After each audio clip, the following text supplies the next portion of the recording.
ජාත්‍යන්තර මූල්‍ය අරමුදල ලංකාවේ තත්ත්වය සම්බන්ධ වාර්තා දෙකක් නිකුත් කරලා තියෙනවා. මේ එක වාර්තාවක් 2025 අගෝස්තු මාසය තුල නිකුත් කරපු වාර්තාව ශ්‍රී Lanka preparing a fiscal risk statement කියන වාර්තාව. මේකේ තියෙනවා යම් ආකාරයකට ලංකාවේ මූල්‍ය ක්ෂේත්‍රයට අදාළ අවධානම හැසිරෙන්නේ කොහොමද කියලා. ඒකත් එක්ක පසුගිය සතියේ IMF එක නිකුත් කරලා තියෙනවා මේ IMF policy paper safeguards assessment 2025 update කියලා එකක්. මේක සැප්තැම්බර් අවසානයේ මේක නිකුත් කරේ. එතකොට මේ වාර්තා දෙක ඇතුලේ ලංකාව ණය ප්‍රතිව්‍යුහගතකරණයේදී මුහුණ දෙන ඊටාම බරපතල ප්‍රශ්න ප්‍රමාණයක් ඒගොල්ලෝ අනාවරණය කරලා තියෙනවා. එතකොට පළවෙනි එක තමයි කියලා තියෙන්නේ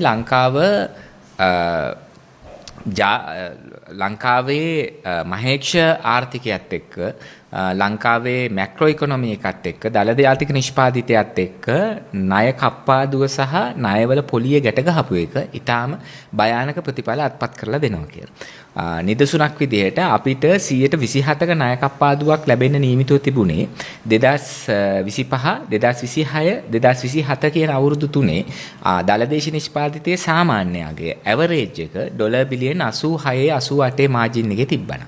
හැබැයි ගිය අවුරුද්දේ 2024 අවුරුද්දේ අපිට රුපියල් බිලියන 29914ක එහෙම නැතිනම් ආසන්න වශයෙන් ගත්තොත් එහෙම ඩොලර් බිලියන 99ක දළදේශ නිෂ්පාදනය ලැබිලා තියෙනවා. එතකොට මේ දළදේශ නිෂ්පාදිතය මේ ආකාරයෙන්ම ඩොලර් බිලියන් 99 100 මට්ටමේ තිබ්බොත් එහෙම 2025 26 27 වකවානුවේ. එතකොට මේක පැහැදිලිව අපේ ණය කප්පාදුව 127 සිට 116ට පමණ අඩු වෙනවා.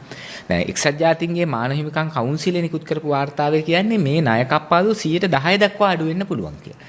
ඒ වගේම අපිට ගෙවන්න තියෙන පොලිය වැඩි වෙනවා. අපි කලින් අපි ගත්ත ජාත්‍යන්තර ස්වෛරීත්ව බැඳුම් කර සහ ඒවට නියමිත පොලිය ලෙස ගෙවිය යුතු තිබුණේ ඩොලර් බිලියන් 16.4යි. හැබැයි අපි ඩොලර් බිලියන් 19.2ක් ගෙවන්න වෙලා තියෙනවා මේ අලුත් වැඩපිළිවෙලට අනුව. ඒක සමහර විට ඊටත් වැඩි වෙලා ඩොලර් බිලියන් 22ක 23ක මට්ටමට යන්නත් ඉඩ තියෙනවා අපේ දළදේශ නිෂ්පාදනයේ හැසිරෙන විදිහ. ඒතර මේක ඊටාම බරපතල ප්‍රශ්නයක්. මේක තමයි අපි දිගින් දිගටම කිව්වේ. දැන් මේක තමයි අපි පසුගිය ජනාධිපතිවරණයේදී පසුගිය මහමැතිවරණයේදී එතනින් පසුව අයවැය එද්දී පසුගිය 2024 දෙසැම්බර් 12 වෙනිදා ජනාධිපතිවරයා මේ රනිල් වික්‍රමසිංහගේ ණය ප්‍රතිව්‍යුහගත කරන එකඟතාවයේ නිල වශයෙන් බලාත්මක කරද්දී මේ හැම එකේදීම පුන පුනා අපි කිව්වා මේක ලංකාවේ ආර්ථිකයේ ඉතාම බරපතල අර්බුදයකට ඇද දාන එකක්. මේක අපි පැහැදිලිව කිව්වා රනිල් වික්‍රමසිංහ කාල බෝම්බ අටවලා ගිහින් තියෙන්නේ. සමහර කාල බෝම්බ අටවලා තියෙන 2028 දී පුපුරන්න.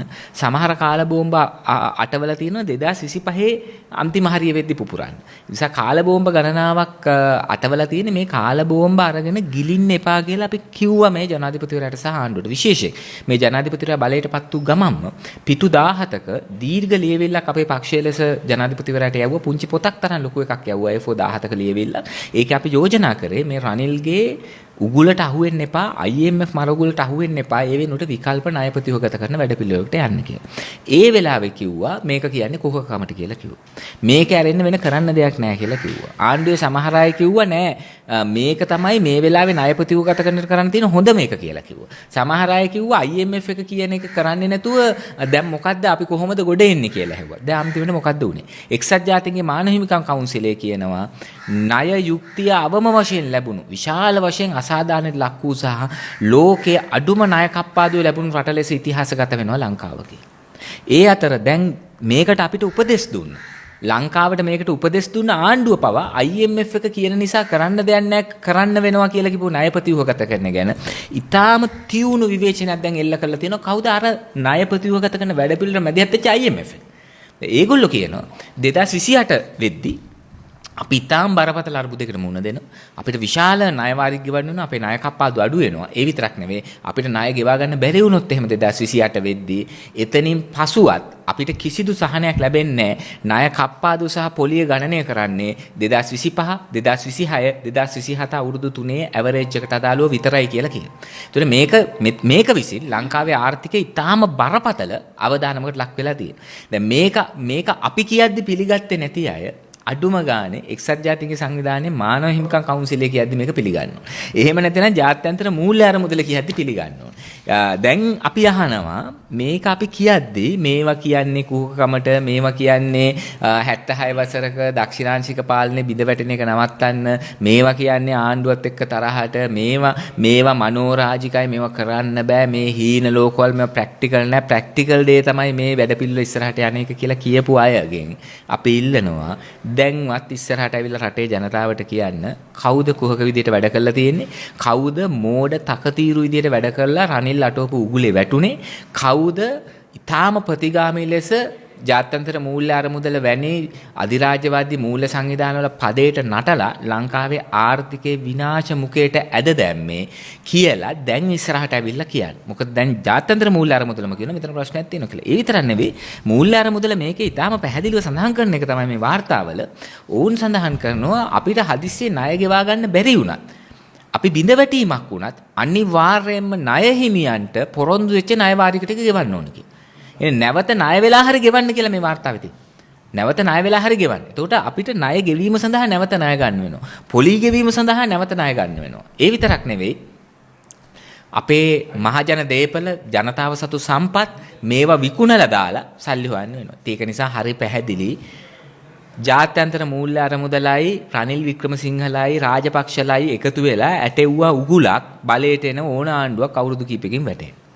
ඒ උගුලට ලස්සනට මේ ආණ්ඩුව අහු වුණා. අහු වුණා විතරක් නෙවෙයි ඒ උගුල ගැන අනතුරු අඟවන අයට ඊරිසියාකාරයෝ කුහකයෝ කීකේ බැන හිටියා. දැන් අන්තිමට මොකද්ද වෙලා තියෙන්නේ? මුළු රටක් විදියට මේක ආණ්ඩුව පිළිබඳ ප්‍රශ්නයක් නෙවෙයි. මේක රටක් පිළිබඳ ප්‍රශ්නයක්. ඒ නිසායි අපි දිගින් දිගට දැන් මේ අවුරුද්දක් තිස්සේ කටේ කෙල හිඳෙනකල් කියන්නේ උගුර ලේරහ වෙනකල් කියන්නේ මෙතන ප්‍රශ්නයක් තියෙනවා මේ රට ඇද වැටේ. රට නැවත බංකොලොත් භාවයට පත් වෙයි කියලා. දැන් ඒක වළක්ව ගන්න තියෙන ක්‍රමය කියලා ආණ්ඩුව ඉස්සරහ මොකද ඉතුරු වෙලා තියෙන්නේ? වැඩියෙන් ණය ගැනීම. ජනාධිපතිවරයා ජපානයේදී ප්‍රකාශ කරා රුපියල් ට්‍රිලියන 3ක්. ඒ කියන්නේ රුපියල් කෝටි ඒවා ලක්ෂ 3ක් ලබන අවුරුද්දේ ණය ගන්නවා කියලා.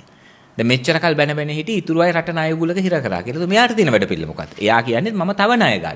එයා පුරසාරං කියන්නේ මට ණය ගන්න පුළුවන්. අපි ණය ශ්‍රේණිගත කිරීම වල උඩට ගිහිල්ලා තියෙන්නේ. ඒ නිසා අපිට ඕන තැනකින් ණය ගන්න පුළුවන්. මගේ කතාව තමයි කියන්නේ. ඊළඟ එක තමයි මේ තියෙනවා විකුණලා දානවා. මේ දියත් වෙන ප්‍රතිසංස්කරණ කිසිම එකක් ඒ සඳහා දියත් වෙන ප්‍රතිසංස්කරණ නෙවෙයි. මේ ඇවිල්ලා මේ ණය ටික ගෙවන්න සල්ලි හොයාගන්න මේ තියෙන ටික විකුණන අර ගොඩක් ණය වෙච්ච අය අන්තිමට වකුගඩුව විකුණන්නේ. වකුගඩුව විකුණලා ණය ගෙවන්නේ. දැන් මේ IMF එක අපිට කියන්නේ වකුගඩුවයි තව විකුණන්න පුළුවන් S2ක් ඕනේ නැහැ නේ උඹට. එක හැක් තිබ්බම ඇති එක හැක් විකුණපන්.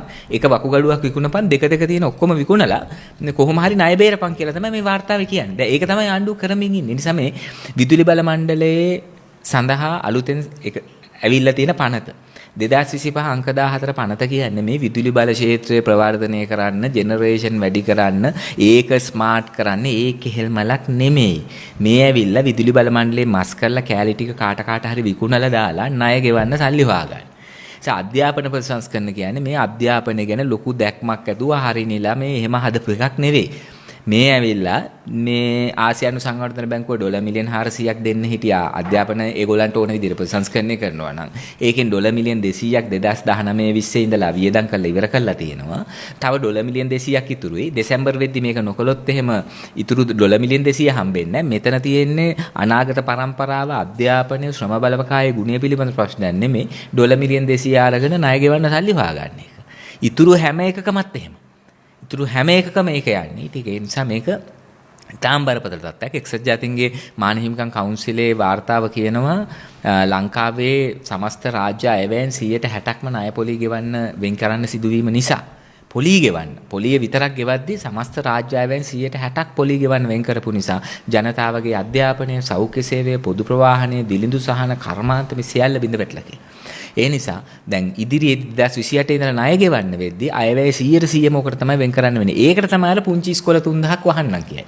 ඒකට තමයි විදුලි බිල පිරිවැය ගැලපුම් කියලා විදුලි ගාස්තු වැඩි කරන්නේ. ඒකට තමයි මේ සිද්ධ වෙන ඔක්කොම දේවල් වෙන්නේ. ඒක නිසා මේක ඊටාම බරපතල තත්ත්වයක්.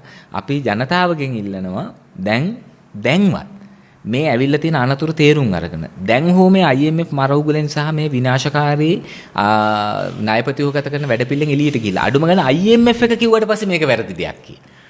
මේ ණයපතිවගත කරන වැඩපිළිවෙල වැරදි කියලා අඩුම ගන්න IMF එක කිව්වට පස්සේ හරි පිළිගන්න ඕනේ. අපි කියද්දිනේ පිළිගත්තේ නැද්ද? IMF එක කියනවා මේක වැරදි එකක්. මේක මෝඩ එකක්. මේක ඉතිහාසෙ ඉතාම අවශ්‍යදායක කිවිසුමක් කියලා IMF එක කියනවා. දැන් හරි මේක පිළිගන්න රට නැවත බංකොලොත්භාවයට ඇද වැටීම වැළැක්වීම සඳහා විකල්ප වැඩපිළිවෙලකට යමු. ඒකට විකල්පයක් නැහැ කියපු අයට අපි හැමදාමත් අභියෝග කරා විකල්පයක් තියෙනවා. අපි විකල්පය සාකච්ඡා කරනවා. විකල්පය සාකච්ඡාවක් නොකර IMF සරණං ගච්ඡාමි කී ගිය කට්ටිය දැන් අතත් වෙලා තියෙන ඉරණම ඊටාම් පැහැදිලි. ඒ නිසා මේ අවදානමෙන් ලංකාවේ ආර්ථිකය, ලංකාවේ ජනතාව, ජන ජීවිත බේරා ගැනීම සඳහා පුළුල් දේශපාලන මැදිහත් වීමක් අවශ්‍යයි. අපි ජනතාවගෙන් ඉල්ලනවා අවුරුදු 70 ගණන් තිස්සේ කරපු දේශපාලනය වෙනස් කරලා වෙන පක්ෂයකට ඡන්ද දීලා අලුත් විදිහේ ආණ්ඩුවක් හදලා අවුරුද්දක් ඇතුළත දැඩි ලෙස අපේක්ෂා භංගත්වයටපත් වෙලා ඉන්න ජනතාවගෙන් අපි ඉල්ලනවා දේශපාලනේ වැඩක් නැහැ කියලා පැත්තකට වෙන්න එපා. මේ විනාශයෙන් ගැලවීම සඳහා අපිට තියෙන එකම පාර දේශපාලනේ යතුරු දේශපාලනේ. ඒ නිසා පුළුල් මහජනකායන්ගෙන් අපි ඉල්ලනවා දේශපාලනේ මෙවැනි උණුසුම් පුවත් වීඩියෝ කාටත් කලින් දිනපතා දැනගන්න බෙල් සලකුණ ඔබ සබ්ස්ක්‍රයිබ් කරන්න.